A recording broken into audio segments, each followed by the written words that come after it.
کوئی ڈپریشن کی گولی نہیں کھا رہا ہوگا, نہ کوئی نیند کی گولیاں کھا رہا ہوگا, نہ کوئی اسٹریس میں بیٹھا ہوا ہوگا باولے والے جیسی باتیں کر رہا ہوگا.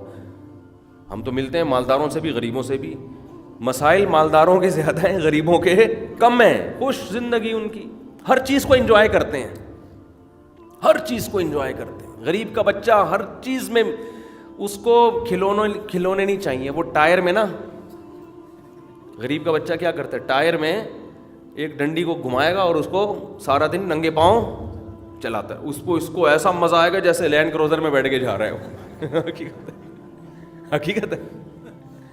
پٹے گا باپ سے, مگر باپ کے دل میں بغاوت نہیں پیدا ہوگی. وجہ کیا ہے, نیچر پر ہے. ایک تو زیادہ ہوتے ہیں نا بہن بھائی, ایک پٹتا ہے. بہن بھائی جب ایک دو ہو نا, وہ پٹتے ہیں تو نیگیٹو اثرات پیدا ہوتے ہیں. زیادہ پٹتے ہیں نا تو ان کو پتہ ہے یار ہماری دھنائی ہے تو اس کی بھی تو دھنائی ہوئی تھی نا, یہ تو کلچر کا حصہ ہے, ابا پیٹتے ہیں بھائی کسی کو بھی.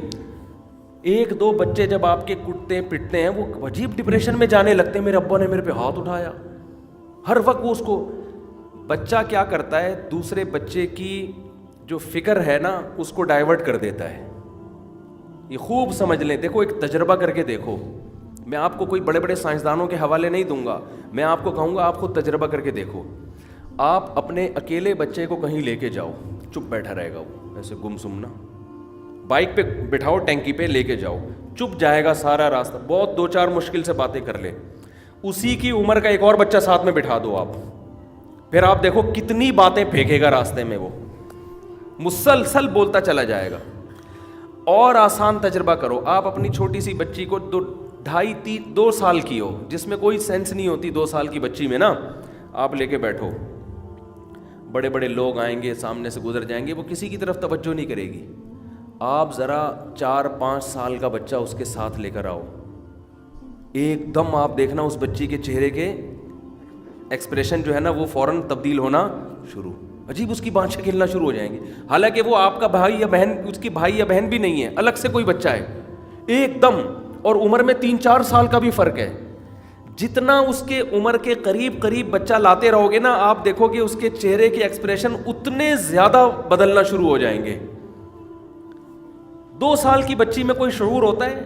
1.5 سال, میری بچی 1.5 سال کی ہو جائے, میں چھٹانکی کی میں نے زیارت کرائی تھی, یہ 1.5 سال کی ہے, 1.5 سال کی بچی ہے. اب چونکہ اس کا کوئی بھائی بہن نہیں ہے, اکیلی ہے بھی, یہ لیٹسٹ ورژن ہے نا, تو یہ تو 1.5 سال کی بچی ہے. میں نے بارہا تجربہ کیا ہے, اس کو ہم لے کے بیٹھے ہوئے ہیں کہیں بھی, چپ بیٹھی ہوئی ہے. 7 سال کا بچہ یا بچی آئے گی نا, یہ اس کو دیکھنا شروع. اگر 7 سال کا بھی ہے اور ایک 6 سال کا بھی ہے تو یہ 6 سال والے کی طرف مائل ہوگی.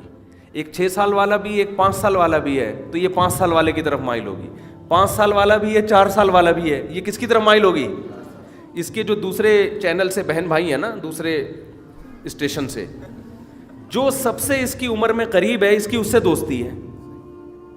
بچہ خود تلاش کرتا ہے مجھے اپنا قریب العمر چاہیے, حالانکہ وہ 1.5 سال کا بچہ ہے, ابھی اس میں شعور نہیں ہے, لیکن اس کی بانچیں کھل جاتی ہیں اپنے جیسا بچہ دیکھ کے. اس کا کسی کے باپ کے پاس علاج نہیں ہے اس بچے کی اس نفسیات کو. اگر آپ دوسرا بچہ روک لیتے ہیں, ہمارے پاس تو چونکہ دوسرے چینل بھی ہیں نا, یہاں سے نہیں ہے تو دوسرے چینل سے ہے, تو بچہ اپنی پیاس پوری کر لیتا ہے وہاں سے. جن کے پاس ایک ہی چینل ہے اور وہ بچے کی پیدائش میں وقفہ کر لیتے ہیں, وہ خدا کی قسم اپنے بچے پہ ظلم کر رہے ہیں, بچے پہ ظلم کر رہے ہیں. وہ آپ نے 3-3 4-4 سال کا 2 بچوں میں وقفہ کر دیا, اس بیچارے کا کیا قصور ہے جو کم بخت پہلے پیدا ہو گیا؟ 3 سال تک آپ نے اس کو اس کا بہن بھائی نہیں دیا بھائی, 4 سال ہو گئے, وہ ڈسٹرب ہوگا. تربیت کا ہمارے ہاں مطلب یہ سمجھا جاتا ہے بچے کی 24 گھنٹے نگرانی. کہہ رہے ہم 1 کی نگرانی کر سکتے ہیں, 2 کی نہیں کر سکتے. او بھائی یہ آپ کی بنائی ہوئی تربیت ہے, یہ نیچرل نہیں ہے. یہ ہمارا کھڑا ہوا ہے نا گارڈ ساجد, ان کے کبھی گھر جا کے دیکھو, ماشاءاللہ یہ KPK سے ان کا تعلق ہے, ان کے ہول سیل کے حساب سے بچے ہوتے ہیں. یہ مجھے بتاتا ہے اپنے گھر کے واقعات. کہہ رہے ہیں ہمیں پتہ بھی نہیں ہوتا بچے کیسے پل رہے ہیں, خود ایک دوسرے کو مارتے کوٹتے, معافیاں مانگتے, کھیلتے کودتے بڑے ہو جاتے ہیں.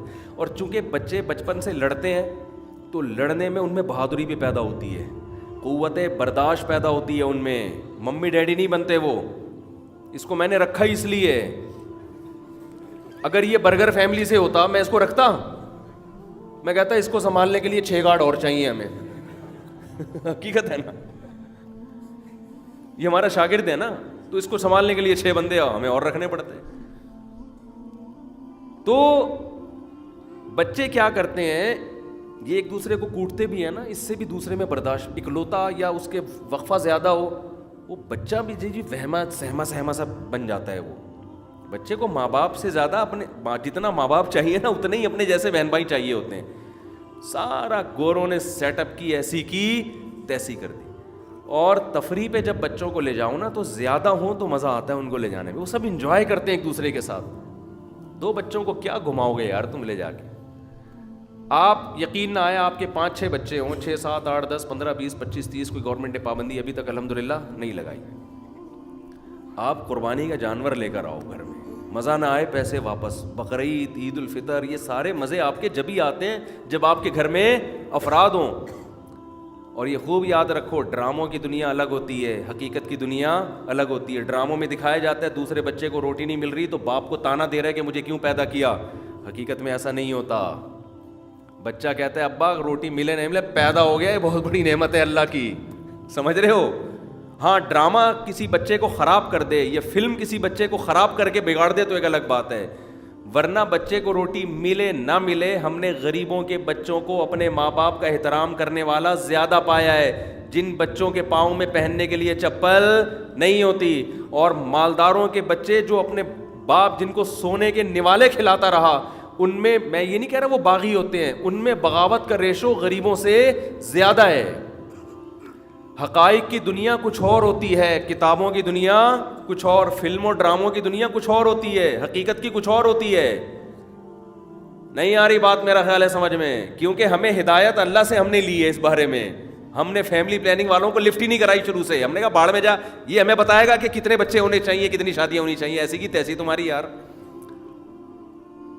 میں اپنی تعریف نہیں کرتا, میں قابل تعریف ہوں بھی نہیں, ہر انسان اپنے عیب جانتے ہیں, لیکن میرے اندر ایک چیز ہے, لوگ سب کہتے ہیں آپ خوش رہتے ہو, الحمدللہ, اللہ خوش رکھے, نظر سے بچائے.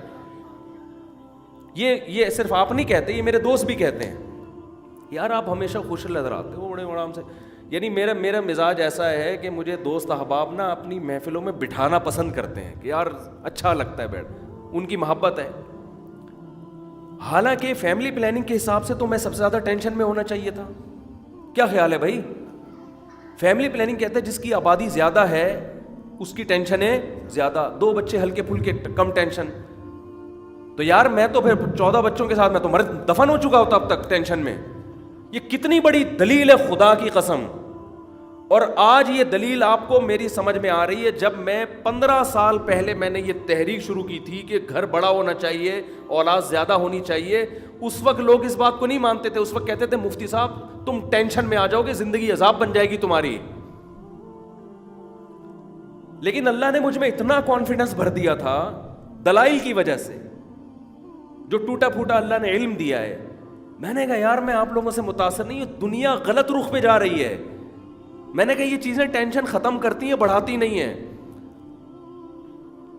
تو 15 سال پہلے جو میرا بیان سنتے تھے نا, آج وہ میرے سامنے منہ دکھانے کے قابل نہیں ہے.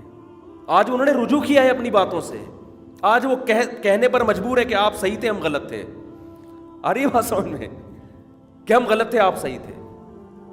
تو چھوڑ دو یار, ان اٹھا کر پھینک دو باہر گلی میں. میں خواتین سے کہتا ہوں اپنی نسل کو مت روکو, یہ تمہارے لیے نقصان دہ ہے. خدا کی قسم, عورت کے لیے دنیا میں سب سے بڑا گفٹ اس کی اولاد ہے. گفٹ جتنا زیادہ ہو اتنا اچھا ہوتا ہے. دیکھو قیمتی گفٹ جتنے زیادہ ہوں گے اتنے اچھے ہوں گے. ایک علمی نقطے کی بات میں اکثر بتاتا ہوں, آج دوبارہ بتا دیتا ہوں. یہ ٹاپک چل پڑا ہے, پھر میں چھیڑ کے ختم کر کے دوبارہ اصل ٹاپک کی طرف آتا ہوں جو میں نے شروع کیا تھا. مجھے ایک بات بتاؤ, یہ جو اکثر لوگ کہتے ہیں کہ بغیر پلاننگ کے دھڑ دھڑ بچے پیدا ہوتے چلے جائیں, وہ چور چکے بنیں گے اور ہاں برباد ہو جائیں گے, اس سے بہتر ہے تمیز سے پلاننگ کے ساتھ. ابھی یہ کہا گیا, ابھی پہلے اس کو سوچو بنانا کیا ہے, کتنے وسائل ہیں, اکاؤنٹ میں اتنے پیسے ہیں کہ اس کو میں ڈاکٹر بنا سکتا ہوں, ٹھیک ہے نا. تو اس پیسوں کے حساب سے اس کو مینیج کر کے آپ نے ایک کو بنا دیا. دوسرے کے اگر ہیں تو آ جائے مارکیٹ میں, نہیں ہے تو رہنے دو, تاکہ تمیز سے اچھے ہزاروں بیکار پیدا ہونے سے بہتر ہے 2 تمیز کے پیدا ہو جائیں. یہ ایک فضول قسم کی دلیل دی جاتی ہے جو دیکھنے میں بڑی اچھی لگتی ہے. اس کا ایک عقلی جواب ہے بہت ہی آسان, بہت ہی آسان, لیکن وہ جواب اصل میرا مقصد نہیں, لیکن وہ میں دے ہی دیتا ہوں. وہ میں اصل وہ نہیں بتانا چاہ رہا تھا. اس کا عقلی جواب یہ ہے کہ یہ تو بالکل ہی کھوپڑی سے فارغ ترین بات ہے. دیکھو جو آفیسر لیول کے لوگ ہوتے ہیں نا, آفیسر کی ڈیفینیشن کیا ہے؟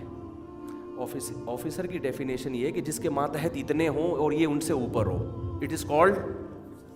ہر آدمی چاہتا ہے کہ میرا بچہ اپر لیول پہ جائے نا, تو اپر کی ڈیفینیشن کیا ہے؟ اب جس کے ماتحت زیادہ ہوں, تو جب 2 ہی ہوں گے تو ماتحت کہاں سے لاؤ گے مارکیٹ میں؟ صحیح ہے نا. اپر کی ڈیفینیشن ہی چینج ہو چکی ہوگی اس وقت تک.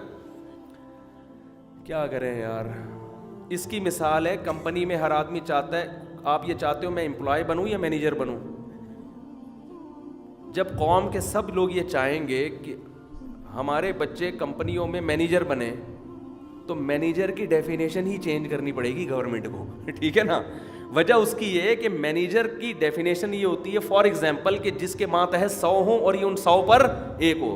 تو گروتھ ریشو جب زیادہ ہوتا ہے نا, تو خود بخود مینیجر کی ضرورت بڑھ جائے گی. جب وہ روکیں گے تو مینیجر کی ضرورت ہی, وہ پھر مینیجر بن کے بھی امپلائی بنے گا, وہ ملازم ہی بنے گا. وہ کمبخت اس کی مینجمنٹ, اس کا MBA تیل لینے جائے گا, کچھ بھی نہیں حاصل ہوگا اس کا. آپ سب اگر چاہتے ہو ہمارے سب کے بچے کمیشن آفیسر بن جائیں, تو کمیشن آفیسر کی ڈیفینیشن ہوتی ہے کہ جس کے ماتحت اتنے فوجی ہوں. صوبیدار میجر کی ڈیفینیشن ہے کم سے کم اتنے ماتحت اس کے فوجی ہوں. تو جب ہر آدمی 2 پیدا کر کے یہ سوچے گا کہ میں نے سب کو آرمی میں کمیشن آفیسر بھرتی کرنا ہے, تو نتیجہ یہ نکلے گا کہ فوج کہے گی, یعنی حکومت کہے گی کہ کورس تو سب نے کیا ہوا ہے لیکن ہمارے پاس ویکینسی. یہ تو نیچرل ہے کہ بھائی یہ تو خدا نے فیصلہ کرنا ہے کہ کتنوں کو اللہ نے ڈاکٹر بنانا ہے, کتنوں کو اللہ نے مینیجر بنانا ہے, کتنوں کو اللہ نے کمیشن آفیسر بنانا ہے. یہ فیصلہ آپ نے نہیں کرنا. یہ کس نے کرنا ہے؟ اللہ نے کرنا ہے. آپ نے تو گروتھ کو بڑھانا ہے, باقی قدرت فیصلہ کرے گی کہ کون آفیسر بنے گا, کون ماتحت ہوگا. اب آپ اس ٹینشن میں آ گئے کہ میرے بچے ماتحت ہوں گے, تو یہ ٹینشن لینے کی ہے نہیں. دنیا مسافر خانہ ہے بھائی, جانا اس سالے نے بھی قبر میں ہے جو آفیسر بن کے جائے گا, جو فوجی. بلکہ قیامت کے دن بہت سے فوجی ان کو نشان حیدر ملے گا, بہت سے آفیسر کو نہیں ملے گا. ان کی قربانی بعض دفعہ عام رنگروٹ کی فوجیوں کی زیادہ ہوتی ہے. فرنٹ پہ لڑ رہے ہوتے ہیں, جانیں پیش کر رہے ہوتے ہیں. کیا کروں, کیسے سمجھاؤں؟ ان کو ہو سکتا ہے زیادہ اجر ملے. بلال حبشی تو غلام تھے, وہ تو غلام تھے, لیکن نبی نے کیا فرمایا کہ میں نے ان کی آہٹ کی آواز جنت میں سنی. دنیا میں نبی نے جنت میں سن لی ان کی آواز. تو یہ تو اس کا عقلی جواب ہے کہ یہ بات ہی غلط ہے. دوسرا اس کا جو قرآن و سنت والا جواب ہے نا, وہ یہ ہے کہ یہ جو کہتے ہیں نا اتنے بے تحاشا جب پیدا ہو جائیں گے, بے تحاشا, تو بھائی پلاننگ کے تحت ہو اتنے یہ تو خوب سمجھ لو اولاد سے بڑھ کر ماں باپ کے لیے کوئی تحفہ ہے نہیں. قرآن سے بھی پتہ چلتا ہے, عقل بھی یہ کہتی ہے آپ کے اپنے صرف آپ کی اولاد ہی ہوگی اور کوئی نہیں ہوتا. جو ماتحت بھی ہے, جس پر آپ کے سب سے زیادہ احسانات بھی ہیں, اور آپ کے آپ کا بلڈ ہے, وہ آپ کی مثال ہے, وہ آپ کی نظیر ہے وہ. اب مجھے ایک بات بتاؤ کہ قرآن کہہ رہا ہے یَهَبُ لِمَن یَشَاءُ اِنَاثًا, میں جس کو چاہتا ہوں بیٹیاں گفٹ دیتا ہوں, جس کو چاہتا ہوں بیٹے گفٹ دیتا ہوں. تو گفٹ کس کی طرف سے ہو گیا؟ یہ اللہ کی طرف سے. بتاؤ گفٹ لینے میں پلاننگ کی جاتی ہے یا گفٹ آنے کے بعد پلاننگ کی جاتی ہے؟ کبھی دنیا میں کوئی ایسا بیوقوف دیکھا جو کہے کہ چونکہ مجھے سونے کے کڑے گفٹ دیے جا رہے ہیں تو میں پلاننگ کرتا ہوں کہ میں 3 کڑے سے زیادہ لے نہیں سکتا, کیونکہ اس کی انویسٹمنٹ کا تو میرے پاس انتظام ہے, 4تھی اینٹ سونے کی مجھے کسی نے دی تو پتہ نہیں میں کہاں خرچ کروں گا, ضائع نہ ہو جائے تو رہنے دو. کبھی دنیا میں ایسا بیوقوف دیکھا؟ بھائی گفٹ تو جتنا آئے آن دے, ٹھیک ہے نا, آنے دو. لینے کے بعد پلاننگ کی جاتی ہے. ہم پلاننگ کے منکر نہیں ہیں کہ بچے برساتی مینڈکوں کی طرح پیدا ہو رہے ہیں, جیسے مینڈک کی کوئی پلاننگ نہیں ہوتی, آپ بھی پلاننگ نہ کرو. ہم کہتے ہیں اس پلاننگ کے نتیجے میں نسل مت روکو, جتنے خدا گفٹ دینا چاہ رہا ہے وہ لے لو, اور جو جو گفٹ آتا جا رہا ہے اس کی پلاننگ کرتے چلے جاؤ. اس کمبخت کو بنانا کیا میں نے, اس کمبخت کو میں نے, کمبخت اس لیے کہہ رہا ہوں کہ حالات ایسے چل رہے ہیں. کہ باپ کہتا ہے یار یہ کمبخت پتہ نہیں مفتی صاحب کے بیان سن کے پیدا ہوا تھا, یہ عجیب سی چیز پیدا ہو گئی. تو بھلے کمبخت کہو آپ اس کو, کچھ بھی کہو, لیکن ہے وہ انسان ہے. دیکھو اس زمین پر انسان کے لیے انسان سے بڑا گفٹ کوئی بھی نہیں ہے.